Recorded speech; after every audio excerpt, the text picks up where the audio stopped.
الصلاة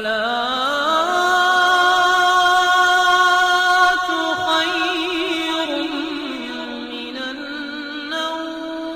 السلام علیکم ورحمۃ اللہ وبرکاتہ۔ پیارے دوستو، آج کی ویڈیو میں ہم آپ کو ایک ایسی پاک باز عورت کے بارے میں بتانے والے ہیں جن کو ہمارے پیارے نبی حضور صلی اللہ علیہ وآلہ وسلم نے 4 عظیم عورتوں میں شامل کیا ہے۔ وہ 4 عظیم ہستیاں حضرت خدیجہ رضی اللہ تعالی عنہا، حضرت فاطمہ رضی اللہ تعالی عنہا، حضرت مریم علیہ السلام اور حضرت آسیہ رضی اللہ تعالی عنہا ہیں۔ آئیے شروع کرتے ہیں فرعون کی شادی سے۔ فرعون مصر نے ریان بن ولید کی پوتی حضرت آسیہ کو شادی کا پیغام بھجوایا۔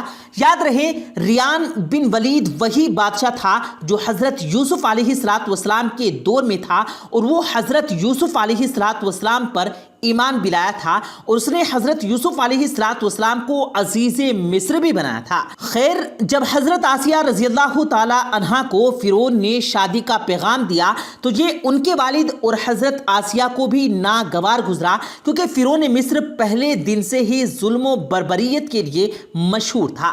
لیکن فرعون نے اپنی بادشاہت کی زور پر جبراً حضرت آسیہ رضی اللہ تعالی عنہا سے شادی کر لی اور دھمکی دی کہ اگر یہ شادی نہیں کریں گی تو آپ کے والدین کو قتل کر دیا جائے گا۔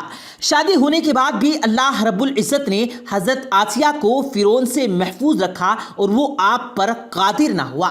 اس بارے میں مفسرین لکھتے ہیں کہ شادی کی پہلی ہی رات ہی جب فرعون حضرت آسیہ کے قریب آنے کے لیے کمرے میں گیا تو اللہ رب العزت نے اس پر نیند کا ایسا غلبہ ڈالا کہ وہ ساری رات ہی سو جا رہا۔ کچھ کتابوں میں لکھا ہے کہ اللہ رب العزت نے فرعون کو نامرد کر دیا تھا، جس کی وجہ سے وہ حضرت آسیہ رضی اللہ تعالی عنہا کے قریب ہی نہ جا سکا۔ اور بعض نے لکھا کہ فرعون کو ایک ایسی عجیب بیماری تھی کہ طبیبوں نے اس کو ساری عمر عورت کے پاس جانے سے منع کر دیا۔ پیارے دوستو، دیکھا جائے تو یہ بھی حضرت آسیہ رضی اللہ تعالی عنہا کی ایک طرح سے کرامت ہی ہے کہ اللہ نے انہیں کیسے فرعون کے ناپاک جسم سے محفوظ رکھا۔ بعض روایات میں فرعون کی ایک بیٹی کا ذکر بھی ملتا ہے۔ آپ کو یہ بتاتے چلیں کہ وہ لڑکی انہوں نے کسی سے لے کر پالی تھی۔ ایک رات فرعون نے خواب میں دیکھا کہ اس کا محل نابود ہو گیا ہے۔ خوف و دہشت سے اس کا پورا وجود لرزنے لگا۔ اس نے نجومیوں کو بلا کر ان سے اپنے خواب کی تعبیر پوچھی تو انہوں نے کہا کہ ان قریب بنی اسرائیل کا ایک بچہ تمہارے محل کو نابود کر دے گا۔ اس لیے فرعون نے حکم دیا کہ بنی اسرائیل میں جس کے یہاں بھی لڑکا پیدا ہو اسے فوراً قتل کر دو، لیکن اگر لڑکی پیدا ہو تو اسے قتل نہ کرو تاکہ اس کی نسل باقی رہے۔ جب حضرت موسیٰ علیہ السلام پیدا ہوئے تو ان کی والدہ نے فرعون کی سپاہیوں کے ڈر سے حضرت موسیٰ علیہ السلام کو ایک صندوق میں رکھ کر دریا میں ڈال دیا۔ دریا سے ایک نہر فرعون کے محل کے پاس سے بہتی تھی۔ یہ صندوق بہتا ہوا اسی نہر میں چلا گیا۔ فرعون نے حکم دیا کہ اسے محل میں لا کر کھولا جائے۔ جب صندوق کھولا گیا تو اس سے ایک خوبصورت بچہ نکلا۔ قبطی زبان میں پانی کو منہ اور درخت کو سا کہتے ہیں۔ یہ صندوق پانی اور درختوں کے درمیان پایا گیا تھا، اسی وجہ سے حضرت آسیہ رضی اللہ تعالی عنہا نے آپ کا نام موسیٰ رکھا۔ حضرت آسیہ رضی اللہ تعالی عنہا نے جب حضرت موسیٰ علیہ السلام کے چہرے پر نور دیکھا تو انہوں نے حضرت موسیٰ علیہ السلام کو اپنا بیٹا بنا لیا اور فرعون سے کہنے لگی، یہ بچہ میری اور تیری آنکھوں کی ٹھنڈک ہے، اسے قتل نہ کرو۔ لیکن نامرد فرعون کہنے لگا، اسے تم رکھ لو، مجھے اس کی کوئی حاجت نہیں ہے۔ حضور صلی اللہ علیہ وآلہ وسلم نے فرمایا کہ اگر آسیہ کی طرح فرعون بھی اس بات کا اقرار کرتا کہ بچہ اس کی آنکھوں کی ٹھنڈک ہے تو ضرور اللہ رب العزت اسے ہدایت عطا فرما دیتا جیسے آسیہ کو عطا فرمائی۔ حضرت آسیہ رضی اللہ تعالی عنہا کو اللہ رب العزت نے قرآن مجید میں عورتوں کے لیے نمونہ بھی قرار دیا ہے۔ حضرت آسیہ رضی اللہ تعالی عنہا شادی کے پہلے دن سے ہی فرعون کے ظالمانہ اور کافرانہ اقدامات کے خلاف پہاڑ بن کر کھڑی رہی۔ حضرت موسیٰ نے جب اعلان نبوت کیا اور جب محل میں جادوگروں سے مقابلہ کیا تو یہ دیکھ کر حضرت آسیہ رضی اللہ تعالی عنہا حضرت موسیٰ علیہ السلام پر ایمان لے آئی۔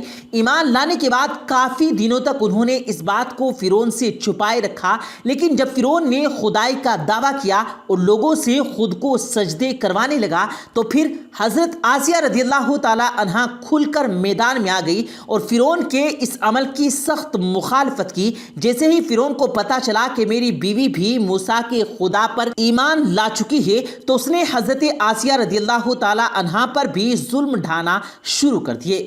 روز دن اور رات ان کو مختلف اذیتیں دینے لگا۔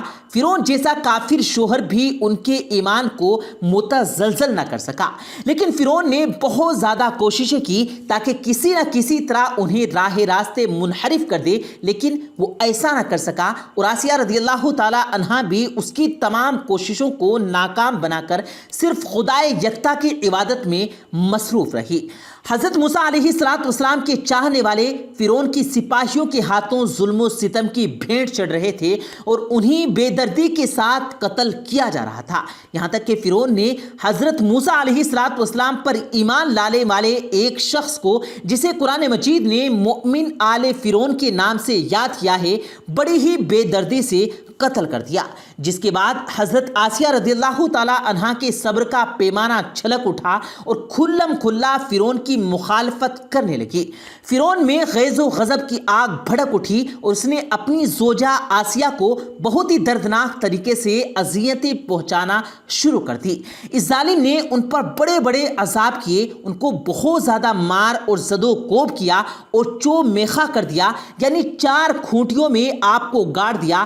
حضرت آسیہ رضی اللہ تعالی عنہا کے چاروں ہاتھوں پیروں میں لوہے کے کیلیں ٹھونک کر چاروں کونوں میں اس طرح جکڑ دیا کہ وہ ہل بھی نہ سکتی تھی، اور بھاری پتھر آپ کے سینے پر رکھ کر ان کو ریت پر دھوپ میں لٹا دیا اور پانی بند کر دیا۔ اللہ اکبر۔ ایک دفعہ پیارے دوستو ذرا سوچے تو صحیح کہ تنے تنہا عورت، ظالم و جابر شوہر کا محل، ہاتھوں اور پیروں میں کیلیں ٹھوک دی گئی ہیں، گرم ریت پر لٹایا ہوا ہے، سینے پر ایک بھاری پتھر رکھ دیا گیا، پھر بھی حضرت آسیہ رضی اللہ تعالی عنہا کا ایمان پر عزم و استقلال کیسا تھا، ان مصائب کے باوجود قائم و دائم رہی اور فرعون کے کفر سے خدا کی پناہ چاہی۔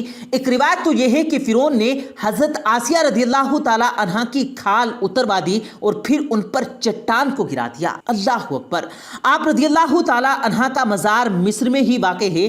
تاریخ انسانی میں حضرت آسیہ رضی اللہ تعالی عنہا کا ایمان پر قائم رہنا، ان کا صبر اور عزم و استقلال ایک بہت بڑا درس ہے۔ اس میں کوئی شک نہیں ہے کہ عورت کے اندر اتنی طاقت موجود ہوتی ہے کہ وہ ہر طرح کے ظلم و ستم کے آگے پہاڑ بن سکتی ہے۔ اللہ رب العزت سے دعا ہے کہ اللہ تعالی ہمیں ان ایمان افروز واقعات سے سبق سیکھنے کی توفیق عطا فرمائے اور انہی ہستیوں کے نقش قدم پر چل کر اپنی اس دنیا اور آخرت کو کامیاب بنانے کی توفیق عطا فرمائے۔ آمین ثم آمین۔ پیارے دوستو، امید کرتے ہیں آپ کو آج کی ہماری یہ ویڈیو ضرور پسند آئی ہوگی۔ اگر آپ کو یہ ویڈیو پسند آیا ہو تو اس ویڈیو کو دل سے لائک کریں اور زیادہ سے زیادہ لوگوں تک اس ویڈیو کو ثواب کی نیت سے شیئر کریں، اور اس ویڈیو کے بارے میں آپ کی کیا رائے ہے کمنٹ سیکشن میں اپنی رائے کا اظہار ضرور دیں، اور مزید اسی طرح کی روز کی ویڈیو پانے کے لیے ہمارے چینل کو ضرور سبسکرائب کریں۔ ملتے ہیں پھر ایک نئی ویڈیو کے ساتھ، تب تک کے لیے اللہ حافظ۔